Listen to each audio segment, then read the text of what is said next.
Okay, good evening, Algebra 2 students.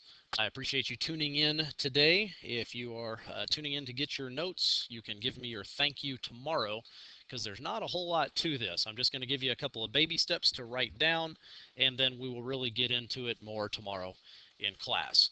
Our lesson for today is going to be word problem strategies. So let's get started. Our objective for tomorrow, as will probably be for the next few days until we get up to the Unit 3 test sometime at the end of next week, is going to be the student will develop a basic strategy for attacking word problems. This is for Thursday, October 24th class, so write down the date and your objective. Press pause anytime you need more time, and hit play when you're ready to move on. Okay, now obviously, like any other problem, we need a strategy to begin a word problem. And you could actually argue that you need more of a strategy to begin a word problem because there's plenty of problems that are out there that we are capable of working as long as the problem is written for us. The real problem arises when they do not write the problem for us and we have to write the problem ourselves. That means probably a word problem. Okay, so we're going to see if we can't develop a strategy. Okay, because without a strategy, we're likely just guessing. Now, I do not mean to replace anything that you have learned previously that works for you. Okay, so I am simply offering you an alternative. Many of you have struggled with word problems over the years, which means that whatever your strategy was probably not working all that well anyway. So here's a couple of things to consider. Here's a step-by-step of the way I think about word problems. I'm going to share it with you now. Okay. First off, a word problem, typically written in paragraph form. Okay, step one, read the words. Okay, and by read the words, I mean exactly that. Don't read the math. We're not worried about the math. We're not worried about anything adding and subtracting or multiplying or dividing with anything else. We simply want to read the problem. Let's make sure that we understand the words that are in the problem. If you come to a word that is unknown to you, see if you can decode it. Try to read the prefix, read the root, read the suffix. Let's see if we can find a meaning to the word. Because let's face it, a single word inside of a word problem can drastically change what you're trying to do to that problem if you get that word wrong. Okay, so just read the words. Secondly, now read the problem.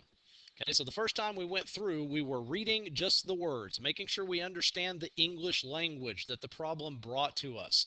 Now we're starting to think about the problem a little bit, rereading it, paying closer attention to it. You'll probably be surprised that you probably misread something in the original pass through the problem. That's another benefit of rereading it, is to make sure that we actually did read what we thought we read. Okay, so now we are reading the problem, thinking about some of the numbers, stuff like that. Okay. Now, after you have read it a second time, it is time for us to identify relevant information. Okay, these are the numbers and the other trigger type words that the problem brought to us to give us clues for how the problem ultimately needs to be solved. What kind of math is going to get us to the answer? Is it going to be an addition problem or multiplication, or is it some type of an exponential problem? Who knows? Okay, but now we're identifying the relevant information. 4, interpret the information. Doesn't do you any good to see the numbers if you don't understand what they mean. And always keep filed away in the back of your head that not every number inside of the problem is going to be useful. The people that write word problems have a very definite habit of throwing in what they call distractors, other information that is not important to the problem, not necessarily to throw you off the track, but definitely to see if you know what you're talking about. Okay, so interpret the information. What does it actually mean to the problem? How is it going to be important to the answer? Okay, and then lastly, relate the information.